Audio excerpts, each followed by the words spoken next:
8절에서 10절입니다. 정신을 차리고 깨어 있으십시오. 여러분의 원수 악마가 우는 사자같이 삼킬 자를 찾아 두루 다닙니다. 믿음에 굳게 서서 악마를 맞서 싸우십시오. 여러분도 아는 대로 세상에 있는 여러분의 형제 자매들도 다 같은 고난을 겪고 있습니다. 모든 은혜를 주시는 하나님, 곧 그리스도 안에서 여러분을 자기의 영원한 영광에 불러들이신 분께서 잠시 동안 고난을 받을 여러분을 친히 온전하게 하시고 굳게 세워주시고 강하게 하시고 기초를 튼튼하게 하여 주실 것입니다. 아멘. 아멘.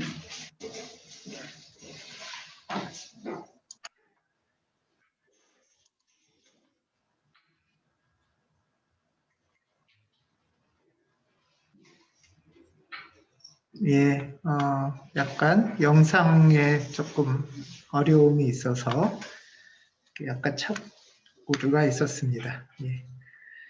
제 말씀 잘 들리시나요? 예, 예. 고맙습니다.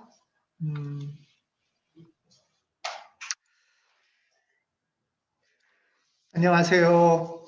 예, 안녕하세요. 오늘은 사순절 셋째 주일이면서 3.1절 기념주일로 오늘 이렇게 예배를 드립니다. 3.1절 기념주일로 예배를 드린다고 하면 뭐 교회에서 뭐 3.1절 예배를 드릴까 이렇게 생각하실 수도 있어요. 그런 질문이 올라올 수도 있고요. 합니다. 물론 그것은 이렇게 어쩌면은 자연스러운 질문일 수도 있는데요. 왜 교회에서 3.1절 기념 예배를 드리나 하면은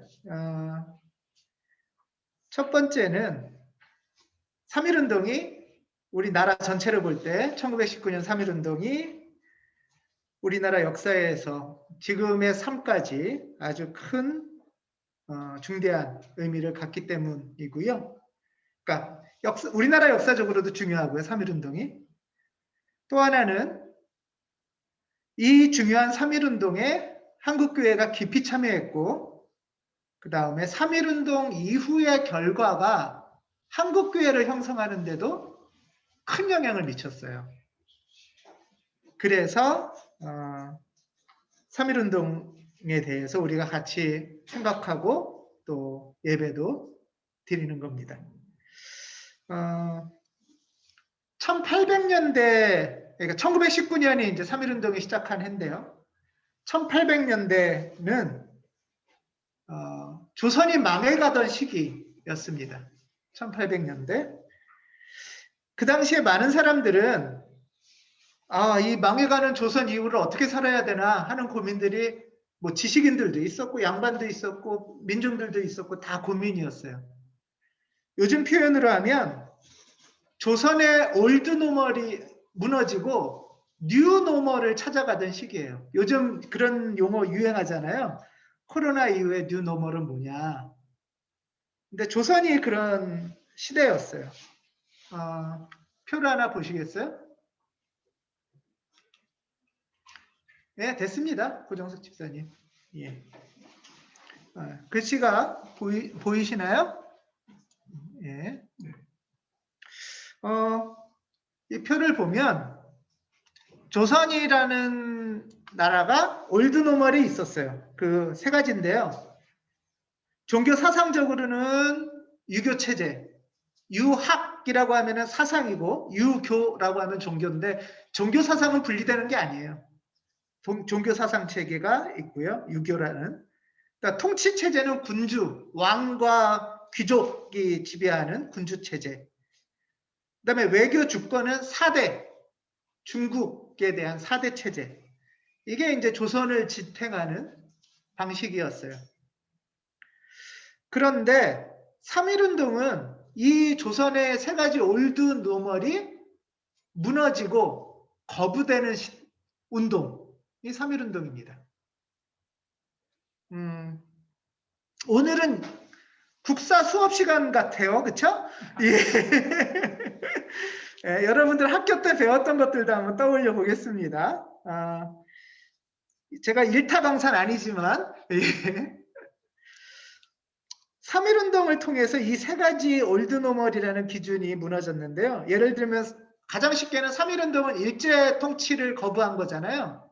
근데 일제 통치만이 아니라 조선부터 조선시대에 있던 4대, 중국 4대, 사실 중국의 4대도 거부하고 일제 통치도 거부하면서 조선을 어떻게 우리의 힘으로 다시 세워볼까 하는 것이 3.1운동의 과제이기도 하고 질문이기도 했어요.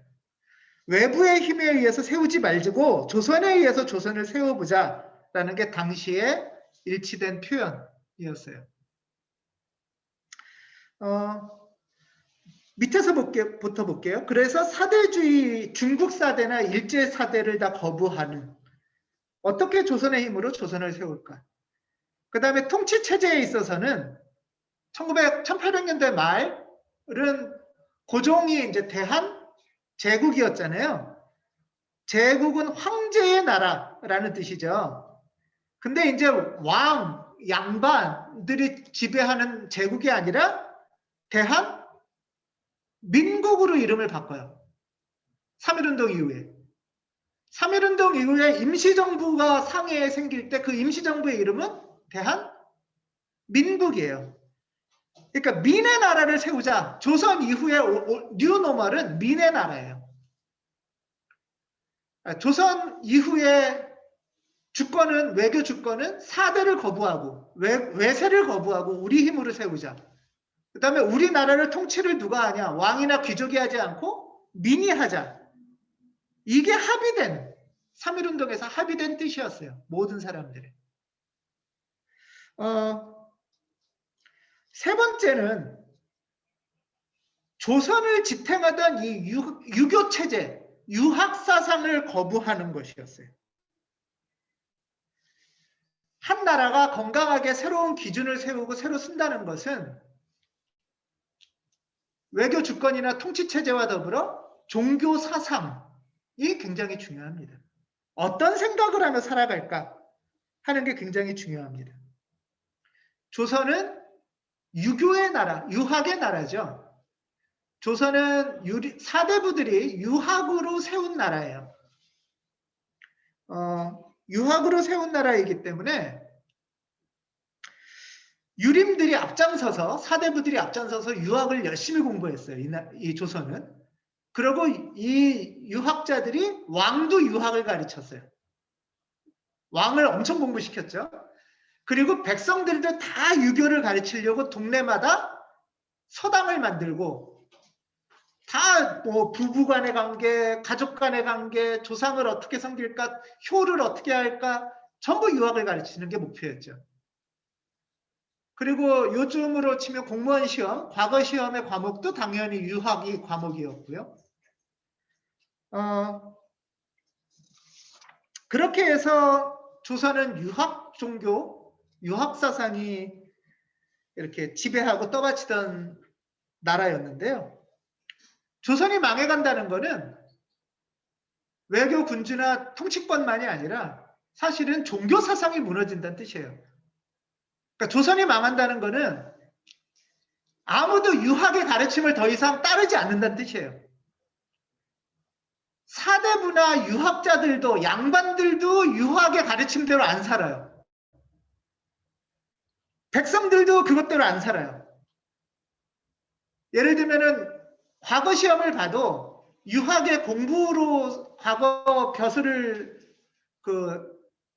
공무원을 뽑는 게 아니라 뇌물로, 집안으로, 세도로 권문세가들이 정치를 하기 시작을 하는 거죠.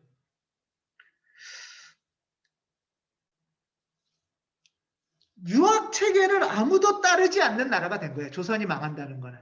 그래서 자기 집안의 이기심에 따라서 세도 정치를 하고 땅을 독점하고 벼슬을 돈 주고 사고 팔고 족보를 사고 팔고, 이게 조선의 유학이 무너지고 있는 증거입니다. 그러니까 이제 앞으로 사람들이 어떤 걸 기대하고 어떤 걸 따르고 어떤 생각을 하며 살아야 될지가 되게 혼돈스러운 시대였어요. 그래서 조선 이후를 생각하는 사람들은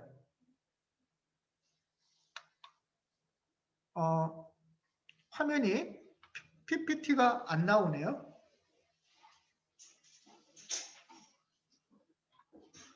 연결이 불안하다고. 예. 조선 이후를 생각하는 사람들은 이제 우리가 무엇을 믿고 어떻게 생각하고 어떻게 살아가야 될지를 고민을 많이 했어요. 그 중에서 1800년도에 조선 유학을 거부하면서 백성들에게, 사람들에게 많이 전파된 종교 사상이 있습니다. 그게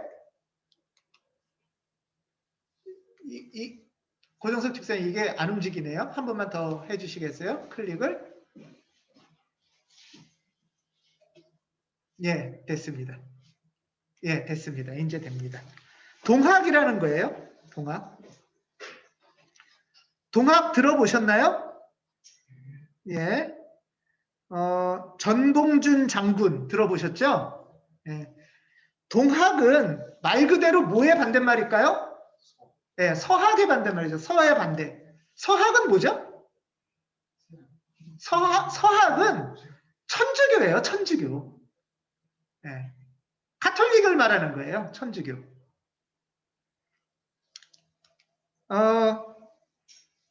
서학, 천주교를 반대, 이 당시는 개신교는 아직 한국에 들어오지 않았어요.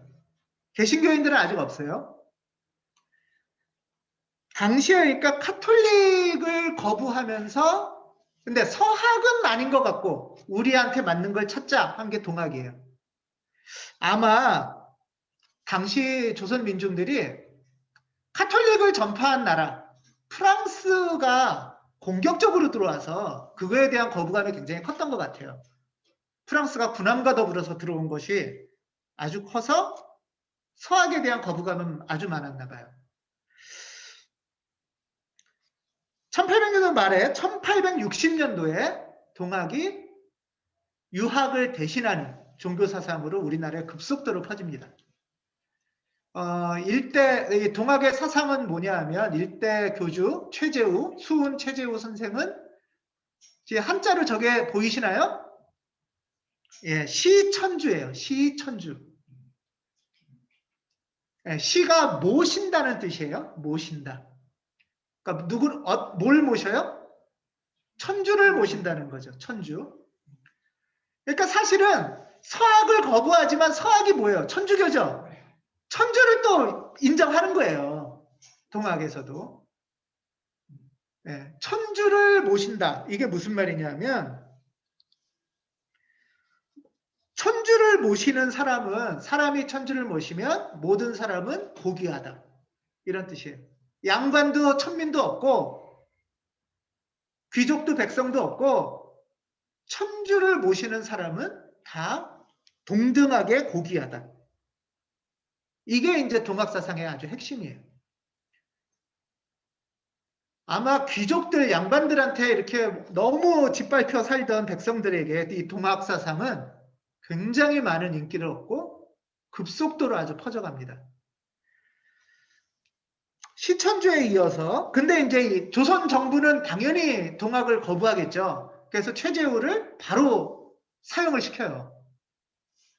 그래도 그 기운을 막지를 못해서 이대 교주 최시영은 주장하는 것이 사인여천입니다. 사인여천. 사인은 사람한테 일한다, 사람을 대한다 이 뜻이에요. 근데 어떻게 대해요? 하늘처럼 사람을 대한다는 거예요. 천주를 모시고 있는 사람들, 사람의 내면에는 천주를 모시고 있을 수 있고 고귀하기 때문에 빈부격차 없이 배웠든 못 배우든 상관없이 사람을 하늘처럼 대해라. 이렇게 존중해라. 이런 뜻이고, 더 나가서 손병희 선생은 인내천, 결국 사람이 곧 하늘이고 사람의 마음이 곧 하늘의 마음이다. 그만큼 하늘의 뜻과 사람의 뜻이 하늘의 뜻하고 사람의 뜻이 분리된 게 아니라 사람을 그렇게 고귀하고 존중해야 된다. 이게 이제 동학의 사상이에요. 근데 이 동학 사상을 조선이 인정하겠어요? 양반하고 왕이? 그렇기 때문에 동학은 아주 철저하게 탄압을 받습니다. 조선 군인으로부터, 조선 왕조로부터. 그리고 조선 전봉준 장군처럼 이제 농민들이 막 자기 방어를 해야 되니까 전쟁을 일으켜요. 혁명 전쟁을 하니까 고종이 조선의 관군으로는 막을 수 없으니까 중국 군대도 불려요.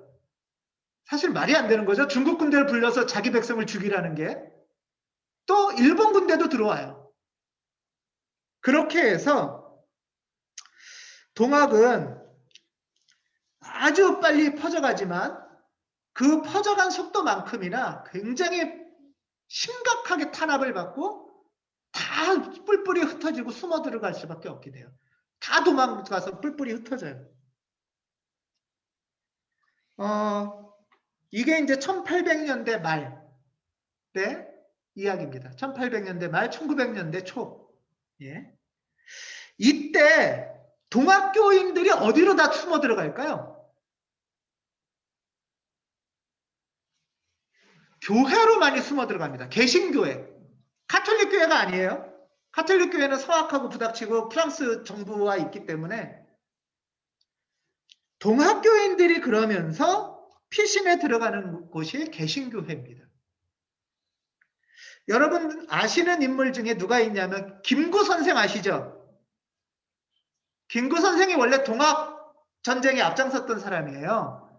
그랬다가 김구 선생이 동학에 피신해서 숨어서 교회로 들어가서 감리교인이 됩니다. 그래서 동학교인과 개신교인은 사실 아주 밀접한 연관이 있어요. 그리고 동학은 천주를 반대하고 서학을 반대한다고 하지만 하늘, 천주가 중요하다는 것을 잘 알고 있어요. 동학은. 이 글씨가 보이시나요? 예, 천주는 중국 가톨릭의 영향을 받은 천주는 하느님을 천주로 번역했죠. 한문으로. 네, 천주는 하느님을 천주로 번역했는데 그 옆에 한번 보실래요? 우리나라 이 위에 거는 동학에서 천주를 우리말로 부를 때 하날님, 하눌님, 한월님 이렇게 불렀어요. 근데 개신교는 동학의 영향을 많이 받았다는 건 뭐냐 하면 가톨릭은 한자, 양반 중심으로 종교를 퍼뜨렸는데 개신교는 민중들의 언어를 쓰고 민중들에게 개신교가 전파돼요. 그래서 성경 번역을 할 때 한문으로 할까요? 한글로 할까요? 성경 번역을 한문으로 안 하고 우리말로 합니다. 이게 굉장히 중요한데요. 천주교는 한문으로 번역을 해서 하나님을 천주라고 번역했는데 우리 개신교 성경은 하나님을 그 밑에 하날님 이렇게 번역을 해요. 아래 하자를 썼겠죠 옛날에? 예. 자, 하날님은 사실 우리나라 우리 민족 전통의 종교 심성과 연결되어 있어요. 한은 크기도 하고 밝기도 하고 넓기도 하고 깊기도 한 거고 알은 어리기도 하고 씨알 생명이기도 해요. 또 그런 크고 깊은 심대한 생명을 바로 하늘이라고 표현하기도 해요. 그래서 개신교 성경을 번역한 사람들은 이 한 정서를 잘 알고 천주라고 번역하지 않고 하느님을 하날님이라고 번역을 했어요. 근데 하날님에서 리을 탈락하잖아요. 국어 수업이네요, 이제. 리을 탈락 기억나시죠? 그래서 하나님, 아래 하자를 썼을 때는 하나님으로 번역을 해서 성경에는 썼어요. 자, 아래 하자는 의도 되고 아도 되죠. 그래서 하느님이나 하나님이나 동일한 표현인 거예요. 성경에는 이런 표현들이 많이 있었어요. 개신교는.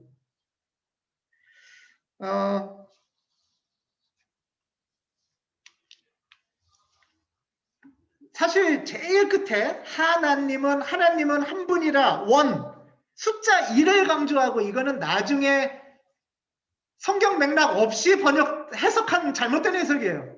1930년대 넘어서.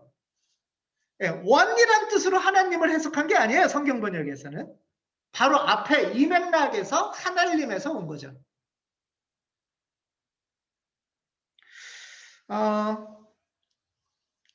삼일 독립선언서의 민족대표라고 표현한 33분이 있어요.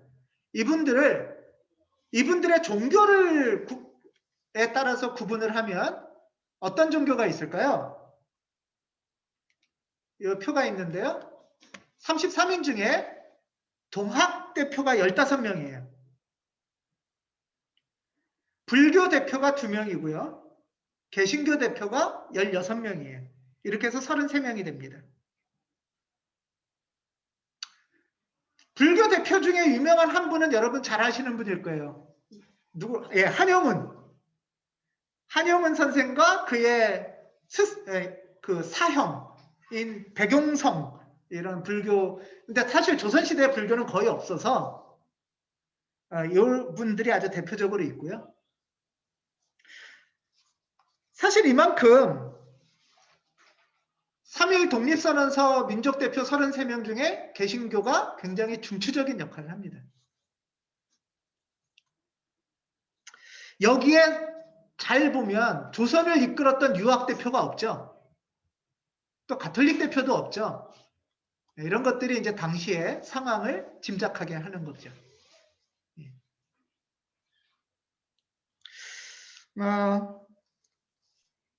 사진을 하나 볼까요? 여러분들 저분들이 누군지 혹시 아세요?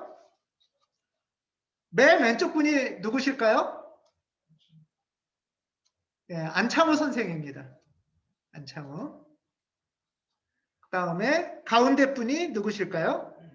맨 오른쪽 분은 아시겠죠? 예, 맨 오른쪽 분은 유관순. 예. 누나라고 하기 좀 그렇죠? 지금은. 예. 그리고 가운데 분은 당시 기독교 대표였던 남강 이승훈 선생이세요. 이 분들은 사실 한국 교회를 잇게 한 아주 대표적인 우리 신앙의 선배들이세요. 우리는 이분들의 신앙에 주목을 해야 되고 이분들의 가르침에 주목을 해야 됩니다. 안창호 선생은 이 세 분들이 다 기독교인들인데요. 이 가운데 남강 이승훈 선생은 젊은 안창호 선생의 연설을 듣고 감동을 해가지고 나이가 40이 넘어서 내가 이렇게 살면 안 되겠다 하고서 기독교 교육운동을 하기 시작해요. 그래서 안창호 선생이 학교를 짓는데 안창호 선생은 대성학교, 그쵸? 그 다음에 이승훈 선생은 오산학교 이런 학교들을 지우고 기독교 전신과 민족 정신으로 사회운동을 하는 학생들을 가르칩니다. 오산학교에서는 유영모나 함석헌 선생들이 학생으로 이제 또 배출도 되고 하죠. 또 유관순 제가 밴드에 올렸던 기도문 기억나세요? 예. 그 기도문은 3월 31일 날 천안 병천에 있는 병천 독립기념관에 있는 병천의 매봉교회에서 기도문을 쓴 거래요. 4월 1일 날 아우네 만세 운동을 앞두고 그 기도문의 일부를 보면 하나님 이제 시간이 임박했습니다. 원수 외를 물리쳐 주시고 이 땅에 자유와 독립을 주시고 내일 거사할 각 대표들에게 용기와 힘을 주시고 이 민족의 행복한 땅이 되게 해주십시오. 주여 같이 하여 주시고 이 소녀에게 용기와 힘을 주십시오. 예수님 이름으로 기도합니다. 라는 기도문이 아직도 남아 있고요. 독립기념관에 이 기도문이 적혀 있습니다.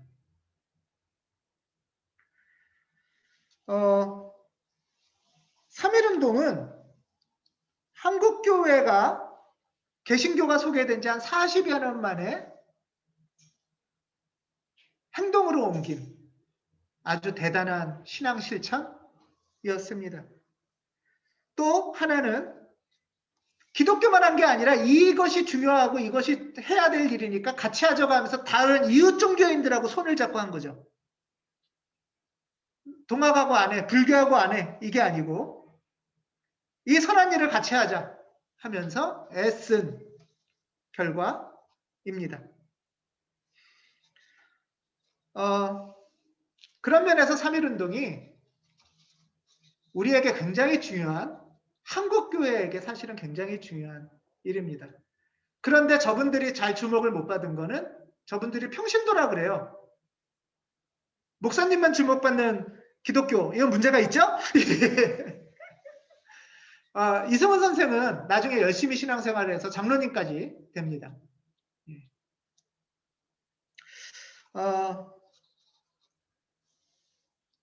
그런데 우리 이제 가온교회에서는 그래서 3.1절 기념 예배를 여러 번 드립니다.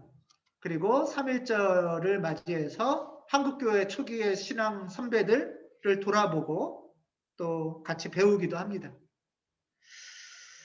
근데 오늘은 조금 다른 부분을 좀 더 여러분하고 나누려고 해요. 3.1운동은 성공한 운동인가요? 실패한 운동인가요?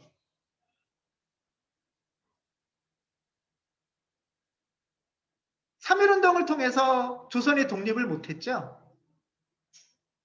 그런 면에서 보면 성공한 운동은 아니에요. 물론 굉장히 크게 기여를 했고 역할을 했지만 당시에 3.1운동에 앞장섰던 분들이 믿었던 대로 즉각 조선이 독립된 것 아닙니다. 3.1운동이 실패라고 할 때 그 원인은 여러 가지가 있는데요. 가장 큰 이유는 국제정세에 대해서 잘 알지 못했어요. 당시 기독교인들이. 여기에는 이제 국제정세 중에는 여러 가지가 있겠지만 미국에 대한 배신, 미국이 배신한 것도 크죠. 그러니까 당시 사람들은 기독교를 믿는 거는 기독교 전해준 미국인들이 좋으니까 미국을 믿는 거하고 같은 거라고 생각을 했는데 사실은 미국은 1905년에 일본하고 이미 가스라테프트라는 밀약을 해서 조선은 일본을 통치하고, 일본은 조선을 통치하고 미국은 필리핀을 통치해라 라는 게 서로 협약이 됐었잖아요.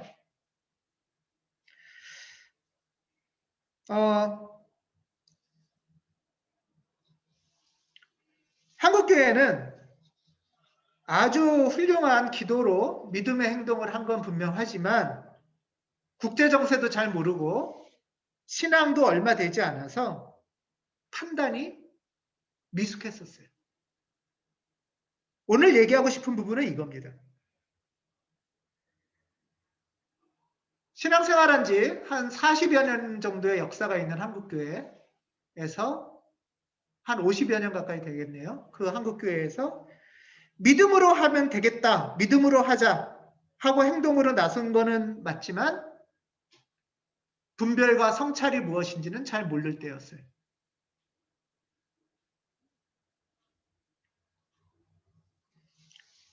그리고 3.1운동의 실패는 사실 한국교회에 큰 트라우마를 줍니다. 제가 오늘 여러분하고 나누고 싶은 부분은 이분들의 믿음대로 우리도 앞장서서 무조건 행동하자가 아니에요. 오늘 제목은 3.1운동과 한국교회 트라우마 이후의 길이라는 거예요.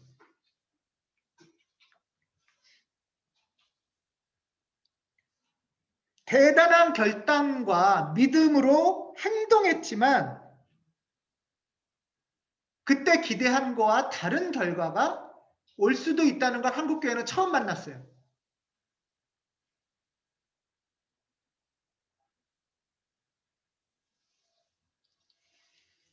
여러분 트라우마라는 낱말 아시죠? 들어보셨죠? 많이. 외상후 스트레스 장애, 그러니까 외상을 입어요. 그거 여러 종류의 외상을 입었는데 그냥 겉의 상처만이 아니라 그것이 너무 커서 신체적으로만이 아니라 심리적으로까지 반복적으로 지속되는 스트레스 장애를 말하는 거죠. 그러니까 그렇게 심각한 외상을 트라우마라고도 하고요. 그 외상을 포함한 심리적 장애까지를 크게 말해서 트라우마라고도 합니다, 요새.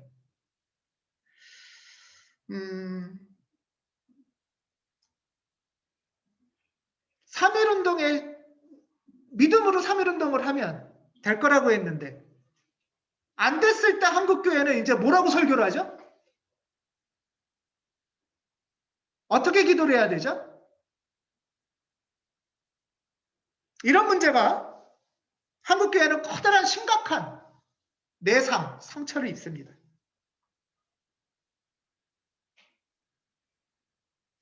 구체적으로는 어떤 결과가 나왔을까요? 그 상처를 입고 신앙에 대한 의심이나 불신이 생기지 않겠어요?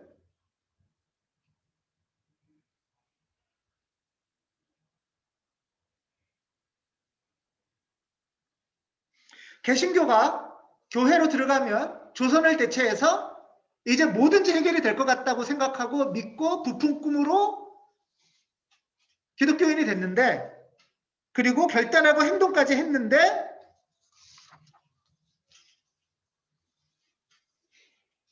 그 행동에 집단적으로 가로막힌 첫 사건이에요. 한국교회에서. 한국교회가 실패한 첫 대규모 사건이 3.1운동이에요. 사실은.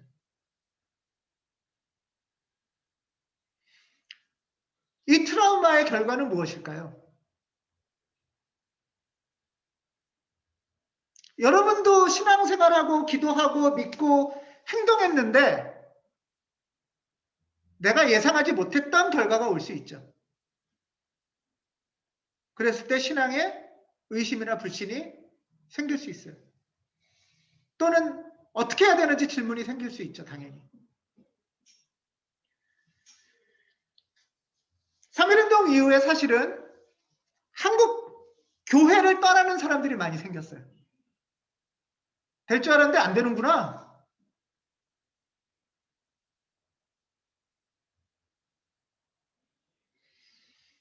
하지만 그 떠나는 사람들에 대해서 안타까워만 하는 게 아니라 잠깐 우리는 좀 성찰을 해야 되는데요.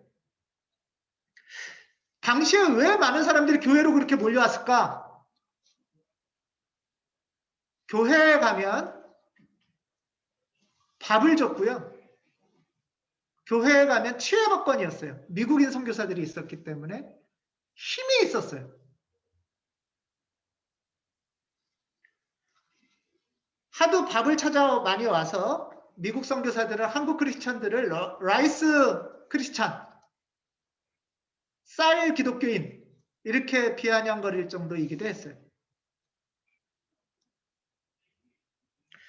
그러니까 교회를 많이 갔던 사람들은 사실은 교회가 갖고 있는 돈과 제국주의의 힘이 나한테 올 것을 기대하고 교회를 갔었는데 생각보다 안 된 거예요. 그래서 교회를 떠나는 거죠. 하나님에 대한 신앙이나 기독교 신앙이 아닌, 그래서 다시 다른 곳으로 힘과 돈을 찾아 떠나는 사람들이 있었어요.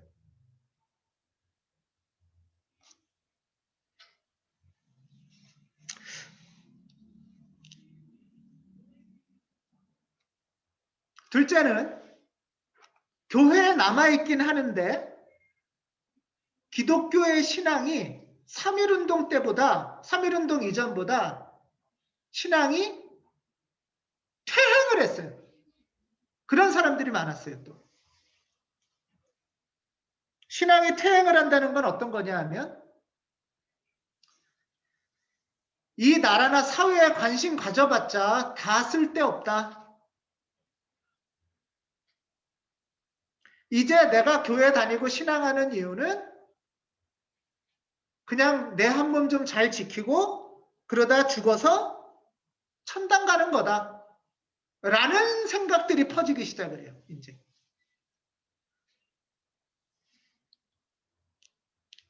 요한계시록 통독이 유행하고 내세론이 등장하고 지금의 고통을 잊어버리려는 부흥회와 새벽 기도화가 퍼집니다.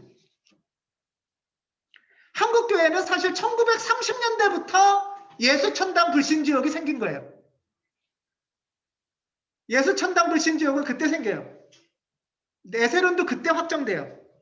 한국 기독교가 처음부터 현세에 관심이 없는 게 아니라 그 트라우마를 겪으면서 퇴행의 길로 접어가는 거예요. 이때부터 아까 말한 하나님, 하늘님 이게 아니라 하나님이라는 걸로 집착을 하고 하나 말고는 다 아니다 라는 식으로 설명을 하기 시작을 해요. 성경 번역도. 이렇게 배타적인 신앙을 가르칩니다.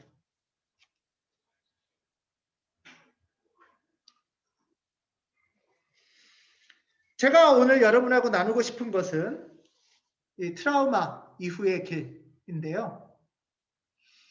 이거는 1920년대, 30년대에 있었던 교회 역사인데 그냥 옛날 이야기만이 아니죠, 사실. 여러분, 우리도 이런 트라우마를 겪지 않습니까?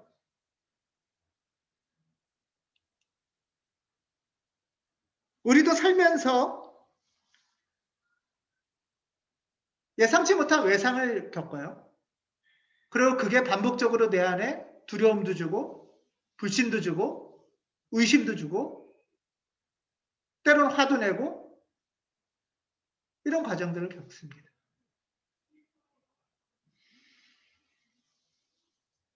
이 트라우마는 외적인 어떤 사건일 수도 있고요. 어떤 사람들 사이의 관계, 믿었던 관계가 예를 들면 뒤통수를 맞는 일일 수도 있고요.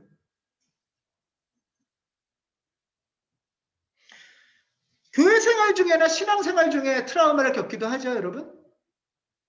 그럴 때 아까의 반응처럼 보이기 쉽잖아요.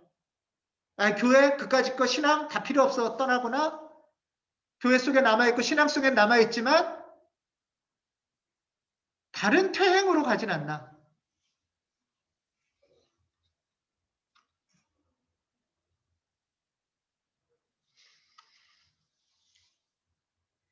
우린 살면서 이런 트라우마를 피할 수는 없는 것 같아요.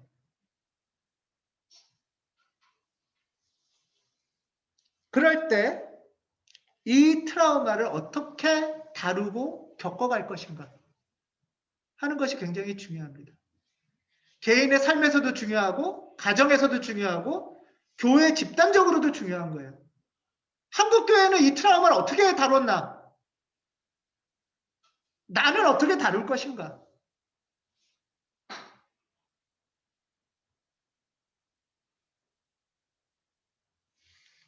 최근 정신의학과 심리학에서는 트라우마 이후 연구가 굉장히 있습니다. 이 연구에 의하면 트라우마가 우리한테 상처와 고통과 퇴행을 줄 수도 있지만 트라우마 이후 성장을 가져오기도 한다고 얘기를 해요. 그거는 이제 정신의학적인 용어인데요. 외상후 성장이라는 표현을 씁니다. 포스트 트라우마틱 그로스, 심리적인 상처를 입힐 만큼 큰 트라우마 이후에 성장이 가능하다는 거예요. 그러니까 어떤 진실에 대한 외면이나 퇴행이 아닌 선택을 할 수도 있다는 거예요. 트라우마를 겪을지라도.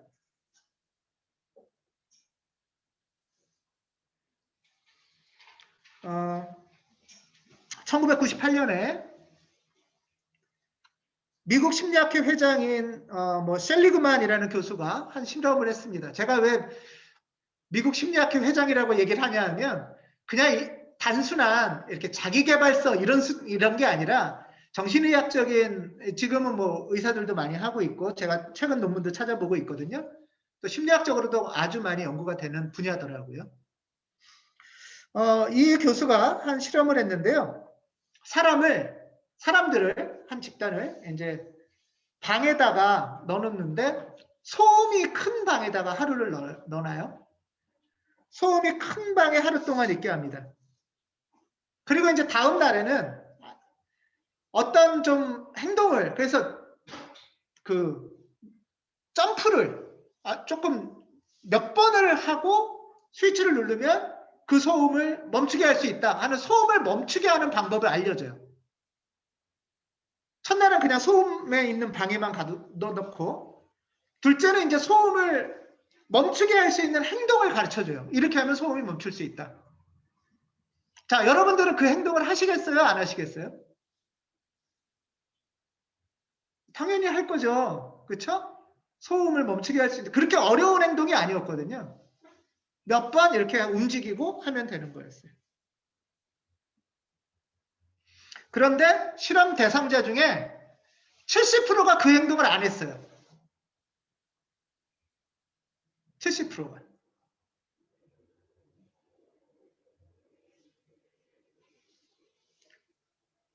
왜? 이 사람들은 조금만 애쓰면은 소음을 멈추게 할 수 있는데 그냥 있었대요. 70%의 실험 대상자들은.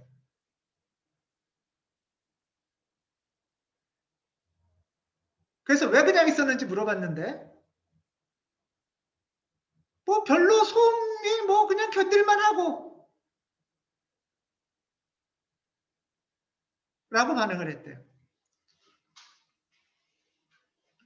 이 행동에게 붙여진 이름이 뭐냐 하면 학습된 무기력이라고 불러요. 심리학으로. 그러니까 이 사람이 이 선택을 하지 않은 이 70%의 사람들이 원래 무기력한 사람들이 아닌데 어떤 공간에서 행동을 하거나 안 하는 것이 반복적인 학습에 의해서 가능하다는 거예요. 사실은 소음이 생각보다는 큰 소음이었고 불편한 소음이었대요. 그런데도 참고 견디면서 그냥 뭐 견딜만 했어 이렇게 얘기하는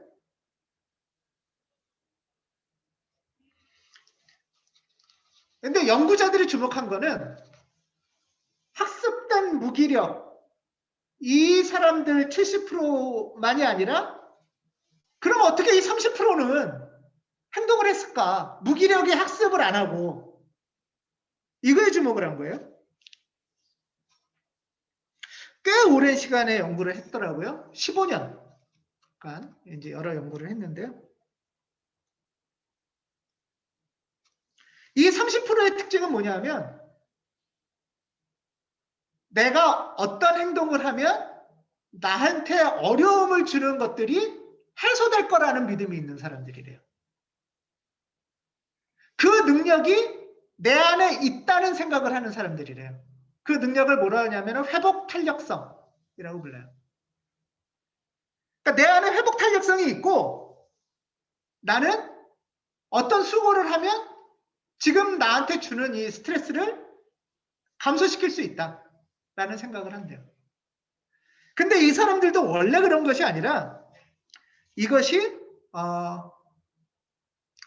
조금 아까 그거는 학습된 무기력이라고 말한 것처럼 학습된 회복 탄력성도 있다는 거예요.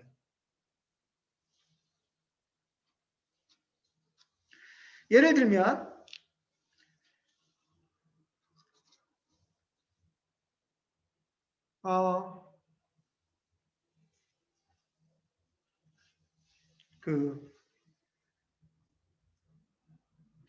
이 30%와 70%의 차이는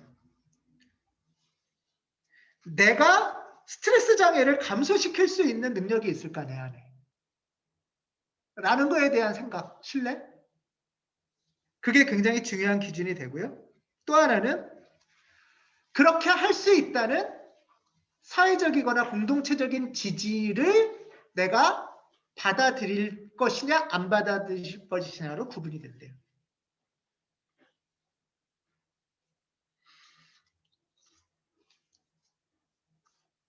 회복 탄력성에는 물론 심리학적 요소만 있는 건 아니고 한 50% 정도는 생리학적인, 그러니까 유전적인 요소도 있다고 해요.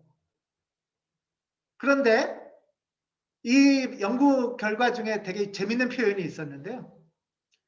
유전적인 요인은 절반밖에 안 된다 이렇게 표현을 해요. 50%나 되는 게 아니고 유전적인 요소, 생리적인 요소는 절반밖에 안 된다는 거예요. 나머지 절반은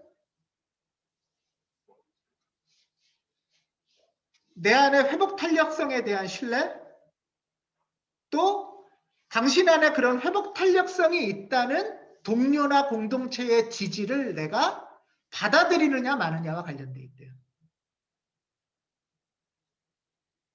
그리고 이것은 신앙, 종교의 역할과도 아주 밀접하게 관련돼 있다는 것이 최근 정신의학계의 연구들입니다.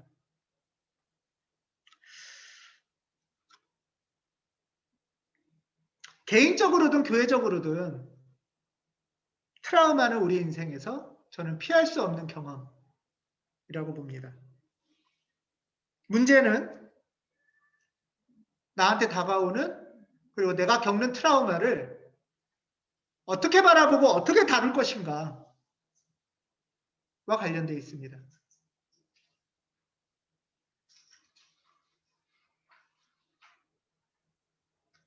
그리고 하나님은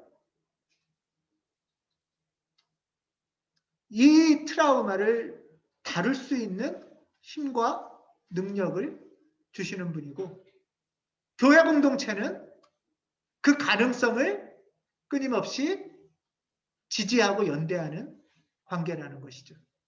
문제는 그 지지에 내가 개방하고 그 지지를 받아들일 건지 거절할 건지와 아주 직결되어 있다고 합니다. 한국교회는 3.1운동 이후 교회를 떠나거나 무관심이나 내세로 퇴행하는 사람들도 있었지만 그렇지 않은 선택을 하는 사람들도 있었습니다. 이때부터 본격적으로 조선의 기독교는 뭐고 조선의 교회는 뭔지를 고민하기 시작을 했어요. 이때부터 김교신이나 함석헌이나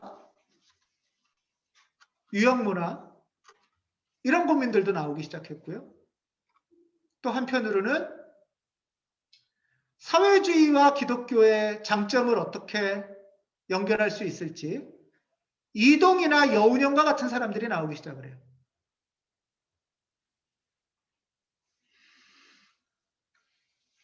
(1930년대) 기독교 농촌운동가들은 신앙과 사회주의를 접목하면서 실천적인 사회개혁운동, 이것이 이 땅의 하나님 나라 복음이다 라고 전하는 그룹들도 나옵니다.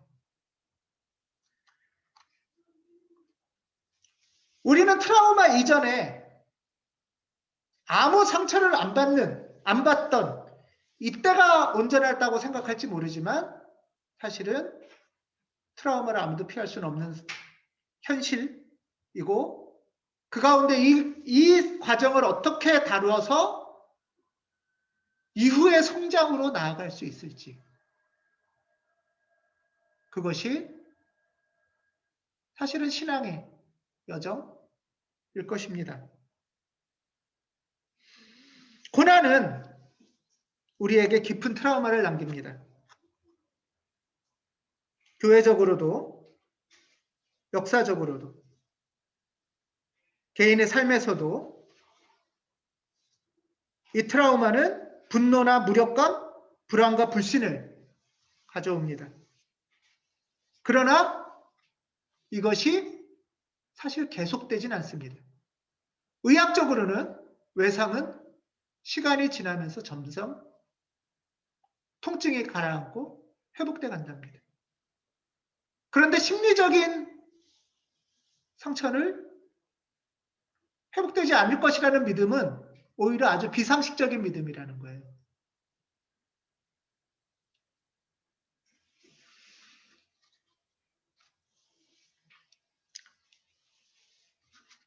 오늘 9절에 보면 이런 말씀이 있습니다. 정신을 차리고 깨어 있으십시오. 믿음에 굳게 서서 악마를 맞서 싸우십시오. 세상에 있는 누구나 다 고난을 겪습니다. 누구나 다 겪는 고난을 어떻게 우리가 다루고 뚫고 나갈 것인가? 이 말씀에 의하면 낙담하게 하고 포기하게 하고 무기력을 학습시키는 게 악마죠.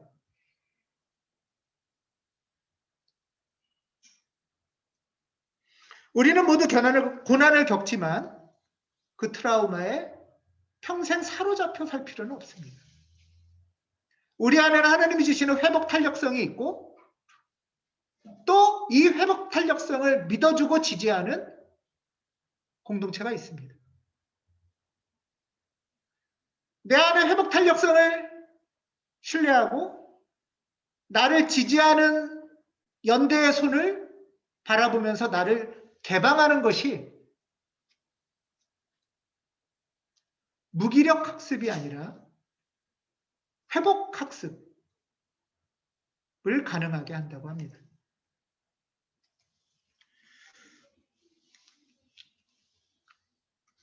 오늘 10절은 모든 은혜를 주시는 하나님, 그 하나님께서 고난을 받은 여러분을 친히 온전하게 하시고 굳게 세워주시고 강하게 하시고 기초를 튼튼하게 하여 주실 것이라고 말씀합니다.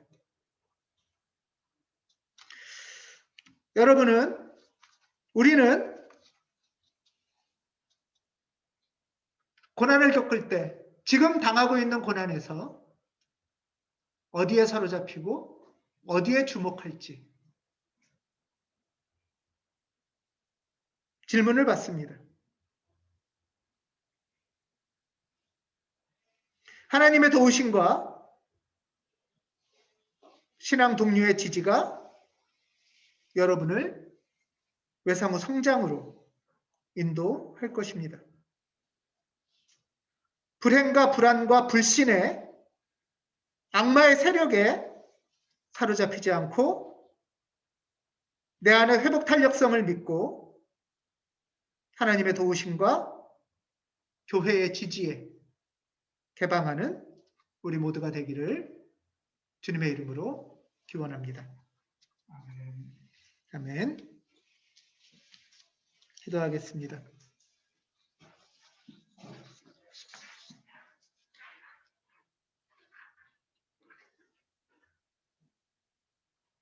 모든 사람이 살면서 고난을 겪는다고 합니다. 예상치 못한 결과를 맞이한다고 합니다. 하나님, 이로 인해 우리는 위축되고 불안하고 분노하고 많은 원인들을 탓합니다. 하지만 이것들에만 사로잡히지 않도록 주님, 우리를 회복시켜 주시옵소서.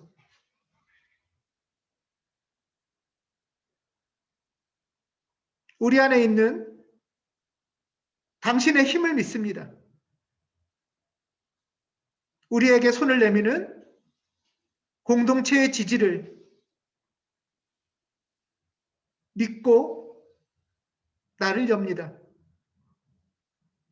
하나님, 우리와 함께 하시고 특별히 어려운 중에 있는 교우들 가운데 함께하여 주시옵소서. 주 예수 그리스도 이름으로 기도합니다. 아멘.